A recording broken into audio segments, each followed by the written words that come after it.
Creo que podríamos decir que la inquietud ha recorrido al país en los últimos días, sobre todo por los casos de abuso en el uso de la fuerza pública, en los casos del Estado de México y el viernes pasado en Guerrero.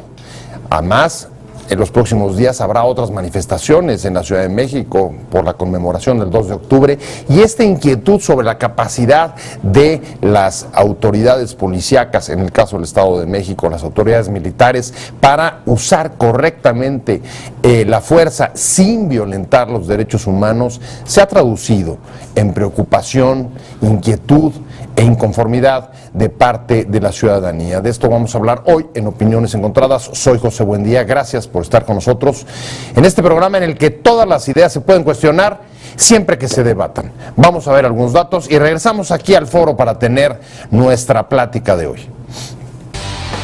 La investigación de la posible ejecución extrajudicial de 22 presuntos delincuentes en Tlatlaya, Estado de México, y de los hechos violentos en Iguala, Guerrero, pueden tener en común el uso abusivo de la fuerza pública y la violación a los derechos humanos de las víctimas. Nada justifica que presuntos criminales, estudiantes o cualquier ciudadano sea violentado en sus derechos más básicos, menos aún por el abuso del poder de la fuerza, la falta de protocolos en la actuación del ejército o el desgobierno de las policías estatales y municipales. El caso de Tlatlaya recuperó la discusión sobre la participación de los militares en el combate del crimen y que sean juzgados en tribunales civiles cuando sean violados derechos ciudadanos. Igualmente, la muerte de 6 estudiantes en Iguala recuerda la falta de capacitación de policías locales en el uso de la fuerza y la anarquía en su actuación. ¿Cómo evitar ejecuciones extrajudiciales o abuso de la fuerza pública? ¿Qué pasa con la reorganización de las policías? Posiciones. Número 1. México tiene un gran ejército y si existiera un señalamiento en torno a los militares que participaron en el operativo de Tlatlaya, sería una excepción, sostuvo Miguel Ángel Osorio Chong, titular de la Secretaría de Gobernación. Número 2. El senador perredista Alejandro Encinas declaró que los indicios señalan que Tlatlaya no se trató de un enfrentamiento, sino de una ejecución, y reclamó a la Secretaría de la Defensa Nacional entregar a la justicia civil a los 8 militares que presuntamente participaron en la muerte de 22 personas. Número 3. El relator especial de Naciones Unidas sobre ejecuciones extrajudiciales, sumarias o arbitrarias, Christoph Heinz, celebró la decisión de las autoridades mexicanas de detener a 8 militares que participaron en la muerte de 22 presuntos delincuentes en Tlatlaya, en lo que podría ser un caso más en ejecuciones sumarias. Número 4. Por su parte, el procurador de justicia de Guerrero, Iñaki Blanco, admitió que los policías de Iguala incurrieron en un uso excesivo de la fuerza contra estudiantes de la Normal de Ayotzinapa. Número 5. Alfonso Solís, representante del Comité Estudiantil de la Escuela Normal de Ayotzinapa, aseguró que hasta el momento hay 43 estudiantes desaparecidos tras los disturbios en Iguala, Guerrero, en lo que 6 personas murieron el viernes. Número 6. Organizaciones civiles manifestaron en un comunicado que las ejecuciones extrajudiciales de los 3 estudiantes, la situación de los heridos y de los desaparecidos constituyen graves violaciones a los derechos humanos que no pueden permanecer en la impunidad. Los hechos evidencian en parte de la policía municipal un uso excesivo de la fuerza, una intención deliberada de ejecutar ilegal y arbitrariamente a los estudiantes. Arrancamos con opiniones encontradas y como le decía en la introducción, como también pudo ver en este pequeño reportaje que trata de contextualizar la situación, el tema que vamos a abordar, hay inquietud en el país por los casos de uso excesivo de la fuerza. En el caso, por supuesto, del Estado de México, sería incluso más que eso en caso de que la investigación y los indicios lleven a determinar que ahí lo que se produjo no fue una confrontación, sino una ejecución extrajudicial, es decir, sin ninguna clase de proceso al margen de la ley, por el que están detenidos ya, como usted sabe, 8 militares. Pero para entrarle a este tema, los problemas que estamos encontrando en el país, en el manejo, en el uso de la fuerza y también de la anarquía y de respuestas, digamos, fuera de protocolo, sin la suficiente capacitación y absolutamente fuera de tono, como las que se vivieron el viernes pasado en Iguala y que dejaron un saldo de varios estudiantes, varios normalistas de Ayotzinapa, desgraciadamente fallecidos, y además otros desaparecidos. Vamos a platicar con Erubiel Tirado. Él es un especialista en temas relacionados con seguridad pública, con seguridad nacional, y actualmente él coordina el programa de seguridad nacional y democracia en México. Usted lo conoce, ha estado ya en este programa. Erubiel, ¿cómo estás? ¿Cómo te va, José? ¿Qué? Antes de entrar al aire platicábamos, Erubiel, y me pareció atinada tu observación.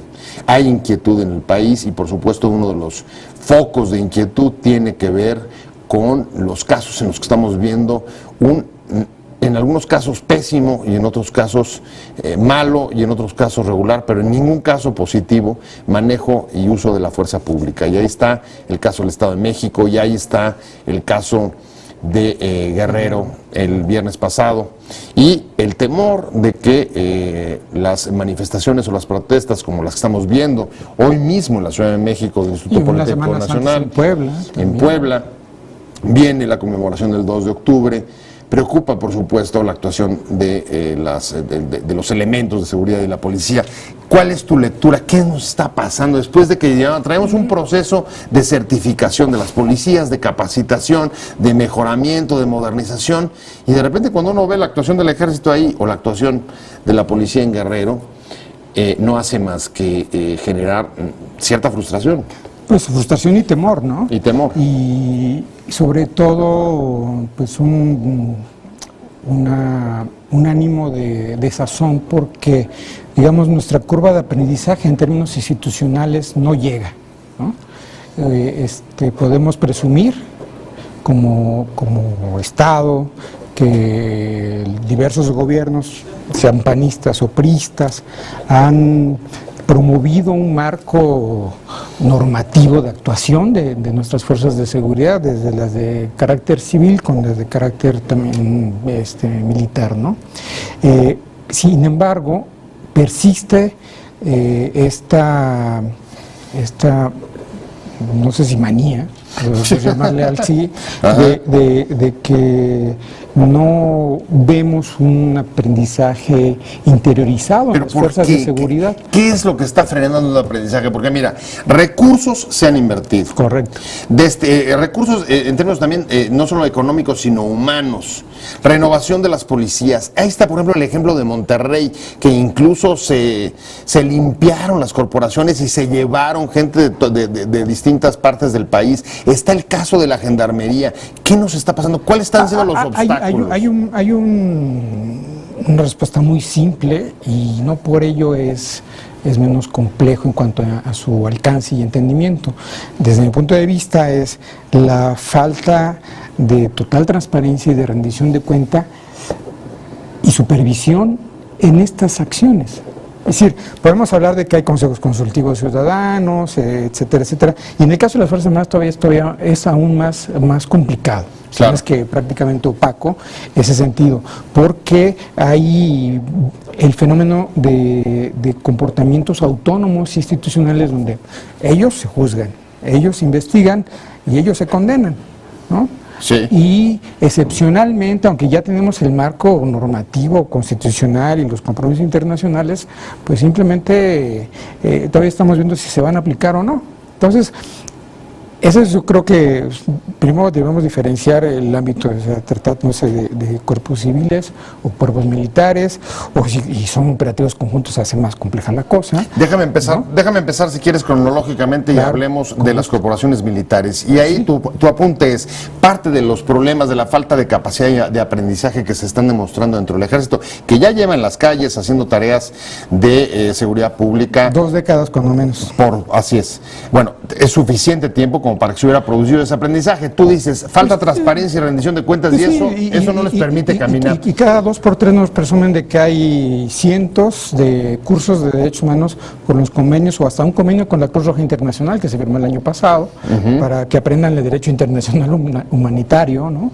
Y ahora que van a hacer cascos azules, pero el aprendizaje interiorizado ahí no está, ¿no? Y ahí están las quejas, ¿no? Desde el sexenio pasado, y las que han ido disminuyendo en y ya veremos por qué disminuyeron. ¿Tú crees que eso abre la pregunta, pues, a un viejo debate sobre si es necesario que las fuerzas militares estén subordinados a mandos civiles? Claro, digo, de hecho, en términos constitucionales están subordinados solamente al presidente de la República. Como comandante en jefe de las Fuerzas Armadas. Comandante supremo, pero esa definición formal no tiene una expresión orgánica, institucional, como todas las Fuerzas Armadas modernas en democracia existen. Estamos hablando de un Ministerio de Defensa, donde la función militar, esa no hay discusión, que la llevan los militares, pero los militares, digamos que pueden dejar esa parte de conducción institucional y política, y administrativa y económica del organismo de la Fuerza Armada, pues a los civiles. Esa parte de diseño institucional no la tenemos, ¿no? Ahora, ¿tú crees que, el diagnóstico de la autoridad sea o pueda ser compartido con lo que estamos poniendo en la mesa? Es decir, que está habiendo digamos, puntos de saturación en el aprendizaje, que entonces los casos del Estado de México o de Guerrero, desaten nuevas decisiones, nuevas prácticas y haya, digamos, cambios más a fondo, porque lo que estamos jugando aquí no es cualquier cosa. Estás poniendo el dedo en la llaga en ese sentido. O sea, estamos inmersos en un proceso de reforma del Estado, que nunca se nos dijo que era reforma del Estado, se hablan de transformaciones en el ámbito económico, de las telecomunicaciones, varias cosas. Reforma política, electoral. Sí, y sin embargo, tenemos un déficit en términos de transformación de nuestra relación, por ejemplo, civil-militar, desde hace décadas, ¿no? Y eso es algo que simplemente tanto gobernantes, miembros de la sociedad civil y líderes de opinión, lo dejamos de lado, pocas veces lo tratamos, eso hay que decirlo, ¿no?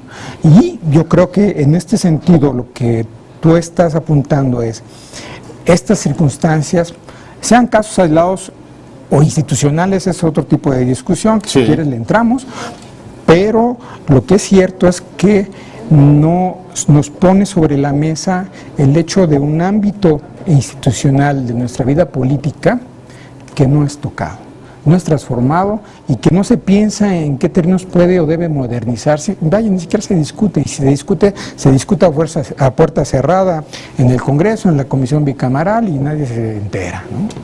Es que lo que preocupa aquí es que, en efecto, independientemente de que sean o no casos aislados, como acabas de señalar, hay un contexto y venimos de pues casi una década en el que el número de desaparecidos, según cifras oficiales, supera los 24,000 personas en los registros oficiales.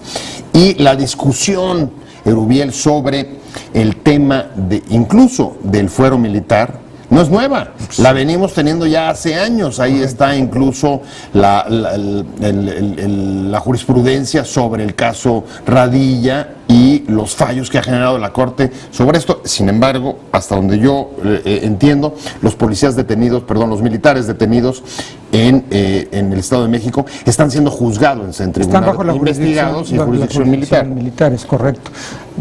A no ser que a partir del anuncio que acaba de dar el Procurador General de la República se haga una consignación ante el fuero federal del Poder Judicial. Pero en principio vemos precisamente este comportamiento institucional, ¿no? Es una falla y es una deformación de nuestro sistema, ¿no? En el que el ámbito castrense se trata por separado del resto del ámbito civil, ¿no? Bueno, ahorita regresamos, si quieres, también con los policías municipales, claro, estatales y otras corporaciones donde se ve una anarquía espantosa. Los puntos que planteabas en una de tus últimas colaboraciones, Erubiel, era: ok, si se abriera la discusión sobre el control civil sobre las policías militares, ¿cuál sería el límite? ¿Hasta dónde? Bueno, el punto es cómo hacer efectivo la obediencia a los ordenamientos jurídicos, desde el ámbito constitucional hasta los manuales que se elaboran ahora conjuntamente entre Marina y Defensa sobre su desempeño en el país. Los tenemos en las calles desde hace al menos 3 lustros, ¿no? Así es. Y es la hora apenas de mayo de este año en que nos mandan o publican un manual sobre el uso de la fuerza en el ámbito militar, ¿no? Y antes de eso teníamos, y eso si quieres ahorita lo discutimos, los manuales sobre el uso de la fuerza en el ámbito de las corporaciones policiales civiles, ¿no? Entonces, el punto es que de nada sirve tener a veces un marco normativo prístino, bastante bonito en el papel, pero que no se aplica. Pues no se aplica porque no tenemos ni los mecanismos de supervisión, o no tenemos la voluntad de hacerlo, o simplemente no le entramos porque se trata de nuestros organismos de fuerza, ya no se diga del ejército o la marina, donde, bueno, pues ¿quién es el guapo que va a decirles esto no se hace, ¿no? O cómo se hace sin que se ofenda, ¿no? Pero fíjate, ahí me preocupa, tú apuntas el tema de cómo hacer efectiva la obediencia de los cuerpos de seguridad. Te referías a los militares respecto a los manuales que en buena medida, no, leyes, disposiciones, protocolos, etcétera, que en medida los han generado ellos y digamos que se manejan con el espíritu de cuerpo que caracteriza las Fuerzas Armadas. Sí, pero si me salgo de ese tema y me voy al caso de Guerrero con los policías municipales, tengo la misma preocupación. ¿Cómo garantizar que hay una efectiva obediencia a los protocolos, manuales? ¿Los conocen los policías de igual a los protocolos? ¿Han seguido en una clase de protocolos? ¿Por qué empiezan a disparar cuando contra la población civil? Tenemos un problema aquí obviamente del aprendizaje y de interiorización de estos cuerpos normativos, de su cumplimiento y de la supervisión externa de ese cumplimiento. Y esa supervisión externa tiene que ser por parte de la autoridad civil y militar, y yo lo puedo poner en ese orden, tratándose en el caso del ámbito castrense y eminentemente civil en el ámbito de las policías, ¿no? ¿Pero qué sería supervisión externa, puede digamos? ser el Congreso, no solamente los consejos consultivos que, bueno, están ahí normativamente, pero se comportan también corporativamente y eso también hay que decirlo, ¿no? Entonces, los que pueden tener autoridad sobre los cuerpos, ¿no? En el ámbito legislativo federal, en el ámbito legislativo local y obviamente también en el aspecto de las autoridades, ¿no? O sea, a ver, primera lección, los congresos, tanto locales como federales, se están haciendo cargo suficientemente de la grave problemática de la modernización de las fuerzas de seguridad, tanto militares como civiles. Y tenemos también un diseño institucional espejo que a veces funciona, a veces no, y eso también hay que decirlo, empezando desde la Comisión Nacional de Derechos Humanos y las comisiones estatales de derechos humanos. Y resulta que a veces hay una agenda en que no es muy clara en términos de esa defensa firme de los derechos humanos, de señalar, trátese de quien se trate, que hay violación de los derechos humanos. ¿Pero cuál es el problema? ¿Son burocracias sumisas? O hay intereses políticos. O hay procedimientos tramposos, eso también hay que señalarlos. Si no tramposos, que en el mejor de los casos ineficientes, y eso también hay que señalarlo. ¿Por qué? En el caso de la disminución, por ejemplo, eso presumió el presidente Peña Nieto en su último informe, hay un 87% de disminución de quejas en contra de los militares. Bueno, cuando nos ponemos a investigar cómo es que ha habido esa disminución de quejas, pues entonces encontramos que hay una acción coordinada entre las autoridades militares y la CNDH para que un planteamiento de posible violación de derechos humanos por parte de las víctimas no llegue a plantearse como queja. O sea, lo filtran. Sí, exactamente. Lo filtran, lo retienen. Hay una unidad de atención civil en el ámbito castrense que se acerca y dice, bueno, a ver, cuál fue el daño, si hubo muertos, asumimos estos gastos, pero eso sí, ya no hay queja, ¿no? Eso está ocurriendo y no hay un análisis concreto sobre eso y un planteamiento de por qué disminuyó. El punto es muy claro y a veces casos como el Tlatlaya nos lo ponen en evidencia, ¿no? ¿Por qué? Porque si bien hay esta disminución, lo que pasaba en el pasado inmediato, lo que ocurría en el pasado inmediato era que a una mayor exposición, a un mayor emplazamiento de efectivos en las calles y a lo largo y ancho del país, evidentemente había una relación directa en el mayor número de quejas, ¿sí? Ahora ya no.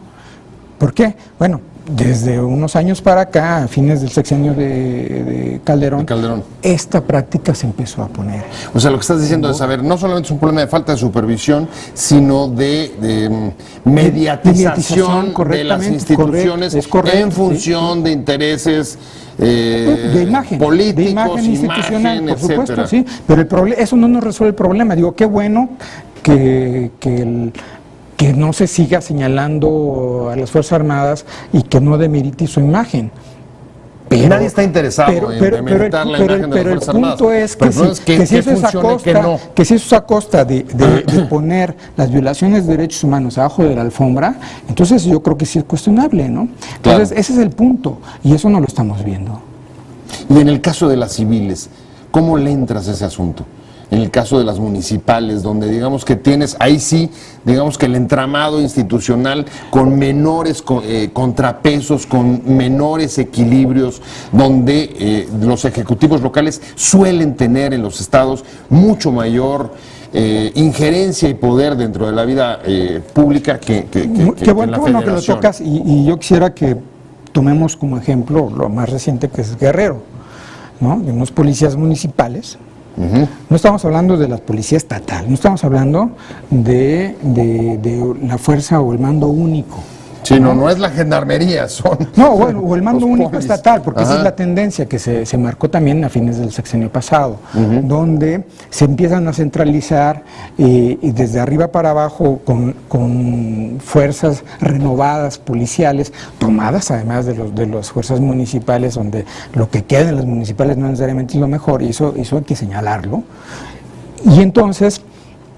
lo que queda en el ámbito inmediato de las fuerzas municipales no necesariamente son los más preparados, porque esos ya se los llevaron a la fuerza única estatal, ¿no? Y tampoco son los que reciben el mejor adiestramiento y los mejores recursos. O sea, los policías más cercanos a la ciudadanía son los menos preparados. Es correcto. Esa es la tendencia actual que con el asunto del mando único, y es a lo mejor es un efecto no deseado, pero eso hay que revisarlo. Entonces, situaciones como las que vimos en Guerrero ponen en evidencia esta deformación. ¿Y qué esperas? ¿Cuál puede ser la respuesta?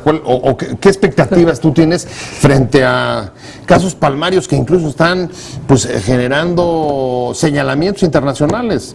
Human Rights Watch, el Departamento de Estados Unidos en el caso, Amnistía Internacional, bueno, organizaciones de la sociedad civil en el caso de Guerrero. ¿Cuál es tu expectativa? ¿Esto mi expectativa es que, por ejemplo, nuestro esquema institucional de tratamiento de estos temas se ponga a funcionar en serio, ¿no? Está la Comisión Nacional de Seguridad Pública, que tiene la representación de todo esto, y que tienen que analizar el problema y que den respuesta rápida. Respuesta rápida en unas cuantas acciones. Primero, en saber exactamente qué está pasando en cada una de las entidades y qué es lo que van a hacer. Porque evidentemente esto nos está marcando un patrón de formación institucional al interior de los estados, en las policías municipales, donde las hay, porque no todos los municipios tienen policía municipal. Te invitamos a seguir cuestionando la información con los siguientes videos.